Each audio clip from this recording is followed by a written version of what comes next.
European history in the period following 1560 is often described as the age of the wars of religion, which may be said to have ended with the Peace of Westphalia in 1648. France, England, the Netherlands, and the Holy Roman Empire fell into internal and international struggles in which religion was often the most burning issue, but in which political, constitutional, economic, and social questions were also involved. This time of long, drawn out conflicts between Catholics and Protestants, however, was also a time of important economic transitions. From the beginning of the 16th century, European society was transformed by contacts with diverse peoples whom Europeans had never before encountered. These new cross cultural contacts on previously unknown continents contributed decisively to the expansion of global trade routes, the emergence of a new commercial capitalism, and the formation of new social classes in most European societies. This was the era in which the modern global economic system began to develop, and in which new exchanges with people in Asia, Africa, and the Americas began to reshape social, economic, and political power within Europe itself. The effects of these profound global changes, however, were obscured and delayed by Europe's internal politico religious struggles. In the present chapter, we first examine the most important European geographical discoveries, then survey the broad new economic and social developments underway, and finally trace the impact of the religious wars on various parts of Europe. The wars, as we shall see, left Spain and Germany very much weakened and opened the way for the English, Dutch, and French to profit from the global economic changes and to play leading roles in the transnational conflicts of early modern times. 103, 229, 11. The opening of the Atlantic. In all the centuries before 1500, the Atlantic Ocean had been an impassable barrier that blocked the Western movement of European peoples and commerce. During the centuries after 1500, however, the Atlantic became a great bridge that connected Europe with Africa and the Americas, thus opening a vast geographical space for new cross cultural communications, conflicts, and colonization. This was the era in which European history began to intersect with and influence the wider history of the whole world. The consequences were enormous for all concerned. In general, they were favorable for Europeans, but devastating for peoples elsewhere. In America, through massive depopulation by diseases such as smallpox brought from Europe, in Africa, through the transatlantic slave trade, and ultimately in places as far away as Australia, through the destruction of long existing cultures or languages. Older, celebratory accounts of Europe's overseas discoveries have therefore been widely challenged in recent decades as historians have revised the story of European expansion from the perspective of Native Americans or African Americans. Viewed from these perspectives, Columbus's first voyage to America in 1492 launched a history of terrible losses, rather than an era of heroic European explorations and conquests. But few would deny that the new, complex association of the old and new worlds, as Europeans called them, became a momentous event in human history. The endless migration of people, the worldwide movement of trade, and the disorienting experiences of cross cultural encounters marked the true beginning of modern global history. Europeans transformed or even destroyed numerous other cultures, but their own culture was also transformed through steadily expanding contacts with other peoples, social traditions, and religions in every part of the world. A new wealthy commercial class grew up in cities along Europe's Atlantic coast. Naval power became decisive. European populations grew with the adoption of the American potato, and people in Europe became dependent on imported commodities such as sugar and tobacco. European writers took increasing pride in their understanding of the world and in what they regarded as the superiority of their own 230 cultural or religious traditions. There was also much speculation on the diversity of the human races and cultures, which sometimes led to a new kind of race consciousness on the part of Europeans, and sometimes to a cultural relativism in which European customs were seen as only one variant of human behavior as a whole. Meanwhile, people in the Americas and Africa struggled to defend their own evolving cultures and institutions as European soldiers, traders, and missionaries entered the various civilizations of an increasingly interconnected transatlantic economic system. Cultural transformation and destruction. The Portuguese in the East. 104, 231 Europeans had skirted their Atlantic coast since prehistoric times. Vikings had settled in Iceland in the 9th century and had even reached North America soon thereafter. In 1317, Venetians had established the Flanders galleys, commercial flotillas that regularly made the passage between the Adriatic and North Seas. In the 15th century, improvements in shipbuilding, the rigging of sails, and the adoption of the mariner's compass made it feasible to sail on the open ocean out of sight of land. When the Portuguese about 1450 settled in the Azores Islands in the mid-Atlantic, they found steady westerly winds to assure a safe return to Europe. It seemed that the ocean might even lead to Asia. European discoveries, 1405 to 1600. Discovery means the bringing of newly encountered countries within the habitual knowledge or permanent commercial activity of the society from which the discoverer comes. Although sailors and travelers from Asia had long made voyages to distant places and engaged in trade across the Indian Ocean or South Pacific, it was the Europeans who discovered much of the Atlantic world in the sense indicated here. They did so in the period between 1450 and 1600, using maritime skills and geographical knowledge developed in the Mediterranean and off the Atlantic coast. Dates on the map show the years of first significant European arrival at the points indicated. 232. For centuries, Asia had been a source for European imports of highly valued commodities, partly manufactured materials in which Europe could not compete, such as silk and cotton fabrics, rugs, jewelry, porcelains, and fine steel, and partly raw or semi-manufactured drugs and foodstuffs, such as sugar and, above all, spices. Europeans had never themselves gone to the sources of supply of Eastern goods. Somewhere east of Suez, barely known to Europeans, was another world of other merchants who moved the wares of China, India, and the East Indies Spice Islands by caravan over land and by boat through the Red Sea or Persian Gulf to the markets of the Eastern Mediterranean. Traders of the two worlds met and did business at such thriving centers as Alexandria, Beirut, and Constantinople. In 1498, the Portuguese navigator Vasco da Gama, having rounded Africa in the wake of other intrepid explorers, found himself in the midst of the unknown world of Arab commerce. He landed on the Malabar coast, the southwest coast of India, where he found a busy commercial population of heterogeneous religious background.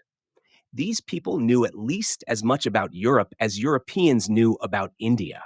A Jewish translator was able to act as Da Gama's interpreter, and they realized that the coming of the Portuguese would disturb their established channels of commerce.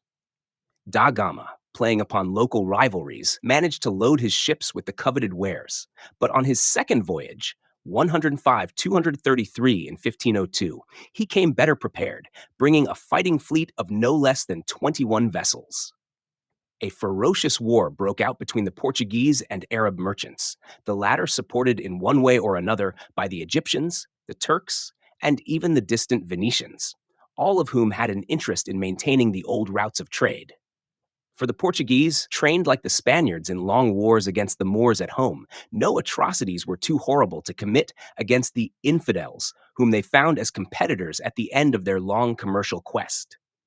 Cities were devastated along the Malabar coast. Ships were burned at their docks. Prisoners were butchered, and their dismembered hands, noses, and ears were sent back as derisive trophies.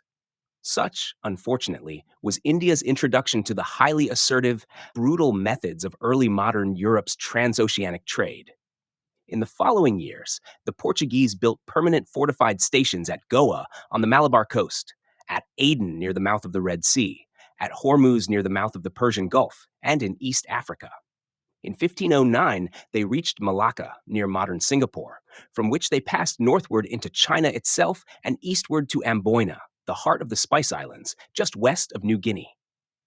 Thus, an empire was created, the first of Europe's commercial colonial empires, maintained by superiority of firearms and sea power and by forceful economic interventions that combined trade with war and plunder. The early European traders were soon followed by bold Jesuits, including St. Francis Xavier, who, by 1550, had baptized thousands of souls in India, Indonesia, and even Japan. Portuguese trading empire. By the new sea route, the European cost of Asian goods was much reduced, for the old route had involved many transshipments, unloadings, and reloadings, movements by sea and by land, through the hands of many merchants. In 1504, spices could be bought in Lisbon for only a fifth of the price demanded in Venice. The Venetians, who in their desperation even talked of digging a Suez Canal, were hopelessly undersold in Western European markets. Their trade thereafter was confined to products of the Middle East. As for the Portuguese, never was a commercial monopoly built so fast. The lower prices added enormously to European demand and consumption. Beginning in 1504, only 5 years after da Gama's first return, an average of 12 ships a year left Lisbon for the expanding Asian trade. The European discovery of America 234. Meanwhile, the same quest for a route to the east had led to the somewhat disappointing discovery of America. Like most such discoveries, this was no chance hit of an isolated genius.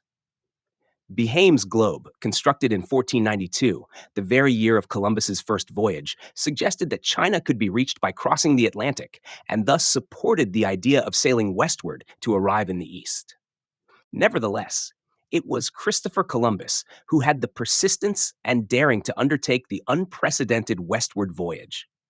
Before the invention of sufficiently accurate clocks in the 18th century, mariners had no way of determining longitude, that is, their east west position, and learned geographers greatly underestimated the probable distance from Europe westward to Asia. When Columbus struck land, he naturally supposed it to be an outlying part of the Indies. The people were soon called Indians, and the islands where Columbus landed became known in Europe as the West Indies. Columbus had sailed with the backing of Queen Isabella of Castile, and the new lands were brought into the composite dominions of the Crown of Spain. The Spaniards, hoping to find a sea route that would enable them to beat the Portuguese to the east, which da Gama had not yet reached, received Columbus's first reports with enthusiasm. For his second voyage, they gave him 17 ships, filled with 1,500 workmen and artisans. Columbus himself, until his death in 1506, kept probing about in the Caribbean, baffled and frustrated, still believing he had discovered a route to Asia and hoping to find something that looked like the fabulous East. Other Europeans were more willing to see the new lands as a previously unknown place in which they could pursue new wealth and power. Indeed, the lands were soon given a new European name, America, after the Italian explorer Amerigo Vespucci reported that neither the islands nor the mainland seemed to be connected with Asia. Spanish churchmen began to view America as a new field for crusading and conversion. The Spanish government saw it as a source of gold and silver for the royal exchequer. Footloose gentry with military ambitions, left idle by the end of war with the Moors in Iberia, turned to America to make their fortunes. The conquistadors fell upon the new lands. Hernando Cortés led a small Spanish army that conquered the Aztecs in Mexico between 1519 and 1521. Taking advantage of divisions among peoples within Aztec territories, the conquistadors used massacres and sieges to complete a conquest that brought New Spain into a growing Spanish empire. Francisco Pizarro's later expedition into the Inca Empire in Peru also resorted to brutal tactics of deception and murder to remove the Inca emperor, Atahualpa, and thereby expand Spain's imperial control across the Andes during the 1530s. The colonizing Spanish forces quickly despoiled the native empires in both Mexico and Peru. Mines for precious metals were opened almost immediately. The Indians were put to forced labor in which many died. The rapid decline in the Indian population, the attempts of the church to protect its Indian converts, and the restrictions set by royal authorities on their exploitation soon led to the importation of African slaves. Europeans thus turned to the forced labor of enslaved Africans to replace and expand the forced labor of Indians. More than 120,000 enslaved Africans were brought to America by 1575, and another 500,000 arrived over the next 50 years. This massive, forced migration of Africans continued for more than 2 centuries via a far-reaching European-managed slave trade that would carry 12.5 million enslaved Africans to the Americas by the middle of the 19th century. The great majority would be transported to Portuguese-controlled Brazil and to the various West Indian sugar islands. But many also went to the Spanish Empire and to the later British Empire in North America. Indeed, the number of enslaved Africans reaching America, including the two continents and the West Indies, was far greater than the number of Europeans who settled there before 1800. And some enslaved persons were also taken from Africa into Portugal, Spain, England, and other parts of Europe. 106 conquest begins in the Americas. Landscape of the West Indies was painted by the Dutch artist Jan Mastert about 1540. In this detail, from an early European visualization of the New World, the American Indians are seen as naked, helpless, confused, and very different Europeans. DEA Picture Library, Getty Images. 107, 236. Meanwhile, explorers began to make their way along the vast American continent that barred them from Asia. A Spanish expedition, led by Ferdinand Magellan, found a southwestern passage in 1520, sailed from the Atlantic into the Pacific, crossed the Pacific, reached the Philippine Islands, where Magellan died in battle, and finally made its way across the Indian Ocean back to Spain. The globe was thus circumnavigated for the first time, and new ideas about the true size and interconnection of the oceans were brought back to Europe. Geographical experts immediately incorporated the new knowledge. Europeans still knew little about the vast, newly discovered continents, however, and other explorers sailing for Spain, for England, and for France began the long and fruitless search for Northwest Passage to the Pacific. An English expedition looking for an alternative Northeast Passage discovered the White Sea in 1553. English merchants immediately began to take the ocean route to Russia, and Archangel became a Russian port for international trade. Further explorations 237. For a century, it was only the Spanish and Portuguese who developed the new ocean trading routes to America and the East. The monarchs of these two peoples, in a treaty of 1494, asserted that the globe should be divided between them by an imaginary north and south line that ran from a point in the middle of the North Atlantic Ocean through the North Pole and across Eastern Asia. Spain claimed all the Americas by this treaty, and Portugal all rights of trade in Africa, Asia, and the East Indies. But when the Portuguese explorer Pedro Cabral discovered Brazil in 1500, it was found to be far enough east to lie within the Portuguese area. And after Magellan landed on the Philippine Islands in 1521, they were claimed to be in the Spanish zone. In the populous, long-established civilizations of the East, the Portuguese were never more than a handful of outsiders who could not impose their language, their religion, or their way of life. It was otherwise in the Americas, where previously unknown diseases such as smallpox decimated the native populations, and where Spanish invaders set about imposing European culture on the weakened and demoralized survivors. The Spanish Empire in America. In South America, Mexico, and the Caribbean, after the first ferocity of the Conquista, the Spanish established their own civilization. In Protestant countries and also in France, as the years went on, there arose an extremely unfavorable idea of the Spanish regime in America, where, it was noted, the Inquisition was soon established and the native peoples were reduced to servitude by the conquerors. The Spanish themselves came to dismiss this grim picture as a false legend concocted by their rivals. The true character of the Spanish Empire in America is not easy 108, 238 to portray. The Spanish government, like the home governments of all colonial empires, regarded its empire as existing primarily for the benefit of the mother country. The Indians were put into servitude to work in mines or in agriculture. They also died in large numbers from infections brought by Europeans, to which Europeans over past centuries had developed immunities, but against which the Native American peoples had no such protection. The same was true farther north in what later became the United States. Religious critics of Spanish brutality, including, most notably, Bartolomé de las Casas, condemned the pervasive abuse of the native populations, and the Spanish government made efforts to moderate the exploitation of Indian labor. It attempted to regulate the encomienda, a labor and land system in which Indians were required to work for an owner a certain number of days in the week, while retaining parcels of land on which to work for themselves.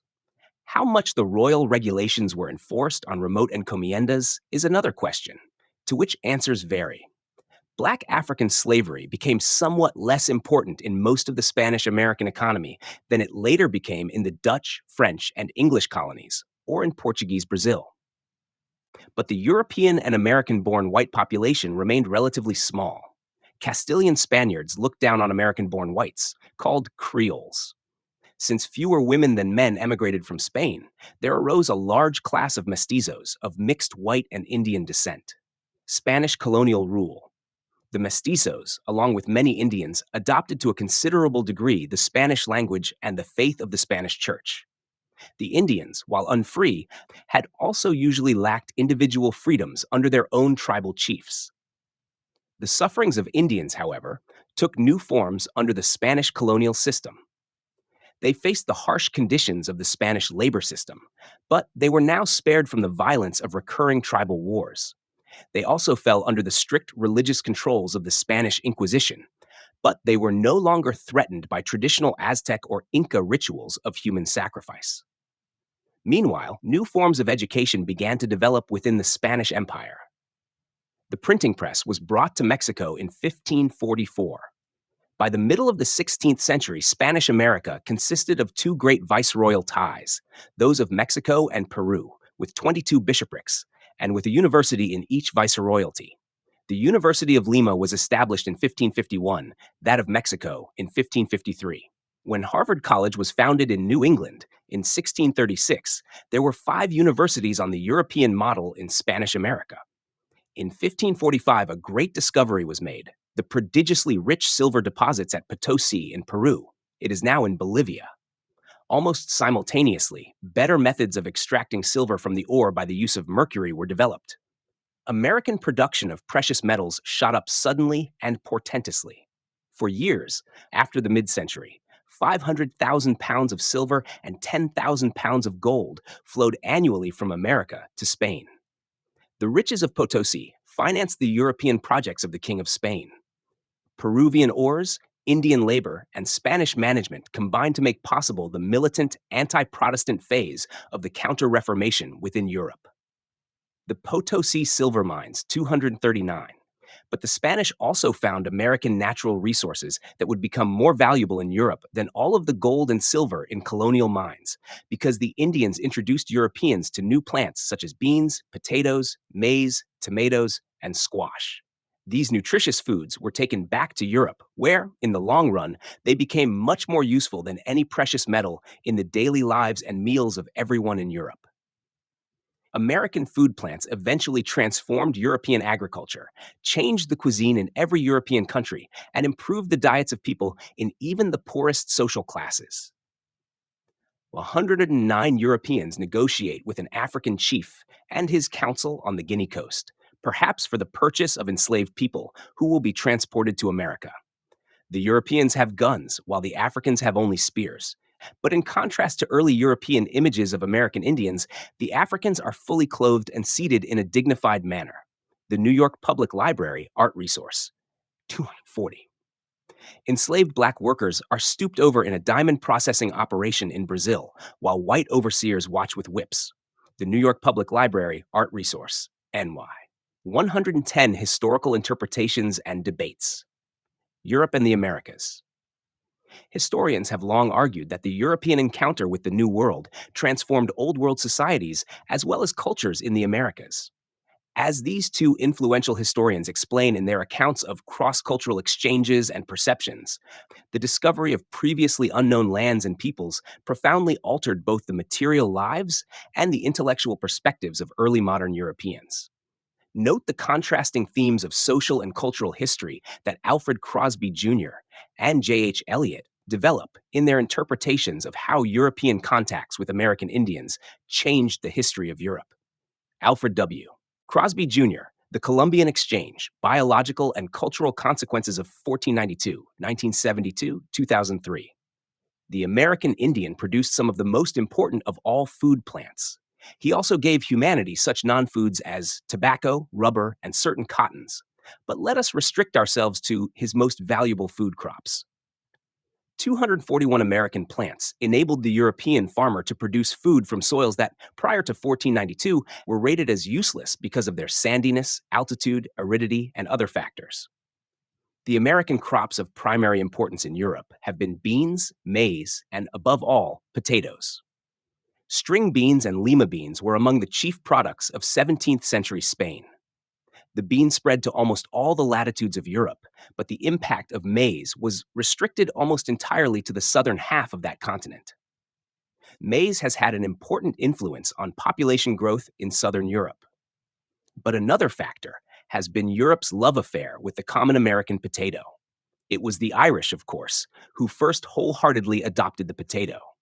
As the crop spread in Ireland, the population grew, which made further spread of the tuber almost compulsory, for no other plant could feed so many Irishmen on such small plots of land. 1.5 acres, planted with potatoes, would provide enough food, with the addition of a bit of milk to keep a family hearty for a year. 242, J. H. Eliot, The Old World and the New, 1492 to 1650, 1970. The temptation was almost overpoweringly strong for Europeans to see the newly discovered lands in terms of the enchanted isles of medieval fantasy. And the Christian and the classical tradition were likely to prove the obvious points of departure for any evaluation of the New World and its inhabitants. The reverence for their Christian and classical traditions had salutary consequences for their approach to the New World, in that it enabled them to set it into some kind of perspective in relation to themselves. Christendom's own sense of self dissatisfaction found expression in the longing for a return to a better state of things. The return might be to the lost Christian paradise, or to the golden age of the ancients, or to some elusive combination of both these imagined worlds. With the discovery of the Indies, it was all too easy to transpose the ideal world from a world remote in time to a world remote in space.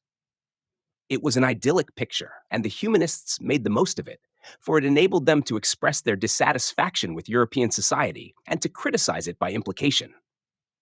America and Europe became antitheses, the antitheses of innocence and corruption. But by treating the New World in this way, the humanists were closing them the door to understanding an alien civilization. America was not as they imagined it, but the dream was a European dream, which had little to do with the American reality. Sources: Alfred W. Crosby Jr., The Columbian Exchange, Biological and Cultural Consequences of 1492, Westport CT, Prager, 2003, pp. 170, 176 to 78, 181 to 83. J. H. Eliot, The Old World and the New, 1492 to 1650, Cambridge and New York, Cambridge University Press, 1970, 1992, pp. 24 to 27. 111, meanwhile, beginning in 1565, the Spanish also established a lucrative trade route between their colonies in Mexico and the Philippines.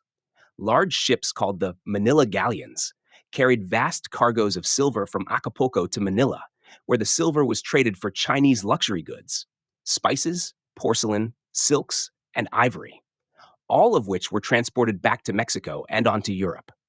This valuable trade continued until the early 19th century. It carried perhaps a third of all the silver extracted from Spain's American colonies off to Asia, and it helped to create the first modern global network for commercial exchange, in part because it brought Chinese consumers the only commodity that they wanted to buy from Europeans during this era. Silver from New World mines therefore sustained the whole Asian American European trading system and enabled Spain to control much of the burgeoning global market for Chinese products. The opening of the Atlantic thus reoriented Europe. In an age of oceanic communications, Europe became a center from which America, Africa, and Asia could all be reached. In Europe itself, the Atlantic coast now enjoyed great advantages over the older Mediterranean ports and the towns in Central Europe. As the Portuguese began to bring spices from the East Indies into Western Europe, Antwerp began to flourish in Flanders as the point of redistribution for Northern Europe. But for a century after the Spanish and Portuguese began to build their empires, the northern peoples did not take to the oceans. French corsairs did indeed put out from Bayonne or Saint Malo, and Dutch prowlers and 243 English sea dogs followed at the close of the century, all bent upon plundering the Iberian treasure ships. Still, the Spanish and Portuguese kept their monopoly. No organized effort, backed by governments, came from the north until about 1600. For it is by no means geography alone that determines economic development. The English, Dutch, and French could not make use of the new Atlantic opportunities until they had cleared up their domestic troubles and survived the perils and hazards of the wars of religion. 12. The Commercial Revolution. In the great economic readjustment that was taking place in Europe, the opening of ocean trade routes was important, but it was by no means the only factor in shaping what historians call the early modern commercial revolution. Two other key factors were the growth of population and a long, gradual rise in prices, or a slow inflation. Population growth 244. European population again grew rapidly, as in the High Middle Ages, reaching about 108 million in 1600, of which more than 20 million represented the growth during the 16th century. The increase took place in all countries, though the distribution was quite different from the population increases in more recent times. England in 1600 had less than 5 million inhabitants. France had 4 times as many, and the German states altogether almost as many as France. Italy and Spain had fewer than France, and distant Russia, within its 16th century boundaries, may have had no more than 10 million people. Some cities grew substantially, with London and Paris approaching 200,000. Antwerp, Lisbon, and Seville, thanks to the ocean trade, jumped to 100,000 by 1600. But smaller towns remained much the same. Europe as a whole was probably no more urbanized than in the later Middle Ages. Most of the population growth represented an increasing density in the rural regions.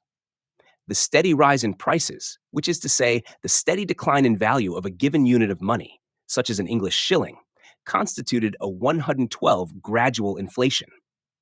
It has been called a price revolution, but it was so slow as to be hardly comparable to the kinds of inflation known in some modern societies. One cause seems to have emerged from the growth of population itself, which set up an increasing demand for food. This meant that new land was brought under cultivation, including land that was less fertile, more inaccessible, or more difficult to work than the fields that had been cultivated previously. With increasing costs of production, agricultural prices rose. In England, for example, they about quadrupled during the 16th century. Prices were also pushed upward by the increase in the volume of money. The royal habit of debasing the currency brought a larger amount of money into circulation, since larger numbers of florins, reals, or livres were obtained from the same amount of bullion. The flow of gold and silver from America also made money more plentiful, but the impact of Peruvian and Mexican mines can easily be exaggerated. Even before the discovery of America, the development of gold and silver mines had augmented the European money supply. Although the expansion of both population and commerce checked the inflationary forces, the long trend of prices was upward. It affected all prices, including rents and other payments that were set in money values. But the price of hired labor, that is, wages, rose the least. The price changes thus had different effects on the well being of different social classes. The Price Revolution 245. The Spaniards stamped out many Indian religious practices, which they viewed as idolatrous. Yet it is to Spanish priests that we owe the preservation of much of our knowledge of the pre-conquest culture. This page is from a book in which a Spanish missionary wrote down the Aztec language in the Latin alphabet. A human sacrifice is also depicted. De Agostini Picture Library, Getty Images. The rising prices and growing population enhanced the economic opportunities for commercial enterprises. Merchants could count on increasing numbers of customers. New people could enter trade with hope of success. Stocks of goods could rise in value with the passage of time, and borrowed money could more easily be repaid. Governments benefited also, insofar as kings could count on having more taxpayers and more soldiers. The economic changes in Europe in the early modern period thus led to the commercial revolution, a broad term signifying the rise of a capitalistic economy, and 113, the transition from a town-centered to a nation-centered economic system. This revolution was an exceptionally slow and protracted one. It began at least as early as the 14th century and lasted until machine industry began to overshadow commerce in the early 19th century. 246. The silver mines at Potosi, portrayed here in an 18th century illustration, sent over 500,000 pounds of silver to Spain every year during most of the colonial era. American precious metals, and the labor of American Indians enabled the Spanish government to wage its costly European wars and to maintain a lucrative trade with Chinese merchants in Asia. Photo 12, Getty Images. Changes in commerce and production. The early modern transformation of the European economy gradually changed the balance of commercial power from a local, medieval trading system to a more global, long distance trading system. In the Middle Ages, the town and its adjoining country had formed a closely connected economic unit. Craftsmen, organized in guilds, produced common articles for local use. Peasants and lords sold their agricultural products to the local town, from which they bought what the craftsmen produced. The town protected itself by its own tariffs and regulations. In the workshop, the master both owned his capital, his house, workbench, tools, and materials, and acted as a workman himself along with half a dozen journeymen and apprentices. The masters owned a modest capital, but they were hardly capitalists. They produced only upon order, or at least for customers whose tastes and number were known in advance. There was little profit, little risk of loss, and not much innovation. All this changed with the widening of the early modern trading area, or commercial market. Even in the Middle Ages, as we have seen, there was a certain amount of long distance trading in articles that could not be produced as well in one place as in another. Gradually, more articles came within this category. Where goods were produced to be sold at some time 247 in the future, in faraway places, to persons unknown, the local guildmaster could not manage the operation. He lacked the money to tie up capital in stocks of unsold wares. He lacked the knowledge of what distant customers wanted, or where, in what quantities, and at what price people would buy. In this new type of long distance business, new kinds of entrepreneurs became prominent in European commercial life. They usually started out as merchants working in an extensive market and ended up as bankers, like the Medici family in Renaissance Florence. Equally typical were the German Fuggers. New entrepreneurs? 114, 248, Jakob Fugger, The Rich, by Albrecht Dürer, German, 1471 to 1528. This portrait of the German merchant and banker Jakob Fugger, 1459 to 1525, suggests that the wealth of early modern commercial families attracted the interest of prominent artists as well as the attention of powerful monarchs. Dürer's painting conveys both the status and sense of purpose that characterized Fugger's wide-ranging economic career. DEA Picture Library, Getty Images. The first of this family, Johann Fugger, a small-town weaver, came to Augsburg in 1368. He established a business in a new kind of cloth called fustian, in which cotton was mixed with other fabrics to produce clothing that was thicker or heavier than the woolens and linens in which people then clothed themselves. Fugger thus enjoyed a more than local market. Gradually, the family began to deal also in spices, silks, and other Eastern goods obtained at Venice. Later generations invested their large profits in other enterprises, notably mining. They lent money to the Renaissance popes. They lent Charles Fuff the money he needed to obtain election as Holy Roman Emperor in 1519. They became bankers to the Habsburgs in both Germany and Spain. Together with other German and Flemish bankers, the Fuggers financed the Portuguese trade with Asia, either by outright loans or by providing in advance, on credit, the cargoes that the Portuguese traded for spices. The wealth of the Fuggers became proverbial and declined only through repeated Habsburg bankruptcies and with the general economic decline that beset Germany in the 16th century.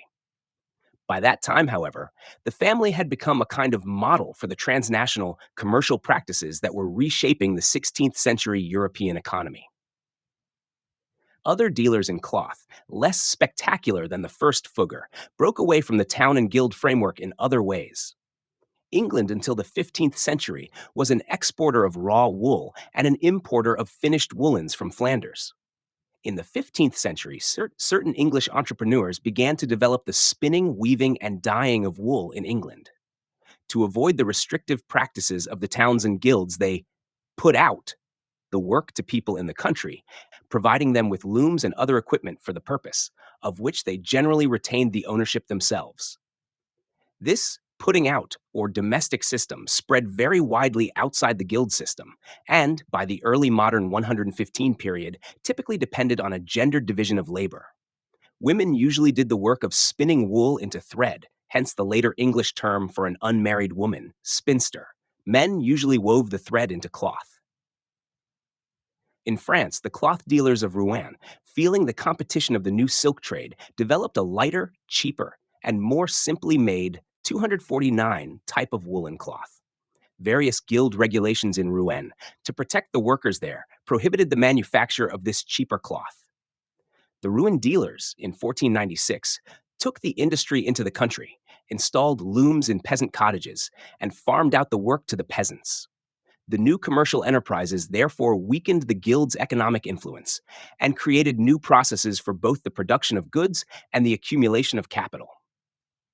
The putting out system. Capital and Labor 250, Portrait of an African Man by Jan Mostert, Dutch, c. 1473 to c. 1556. Europe's new international commerce included an expanding slave trade that transported enslaved Africans to the Americas. Both enslaved and free Africans also arrived in Europe, however, and Mostert met this unidentified African man either in the Netherlands or in his European travels. Although his clothing and sword convey a status that differed from the position of enslaved workers in the Americas, he surely had to cope with the social and racial hierarchies that all Africans encountered in early modern Europe.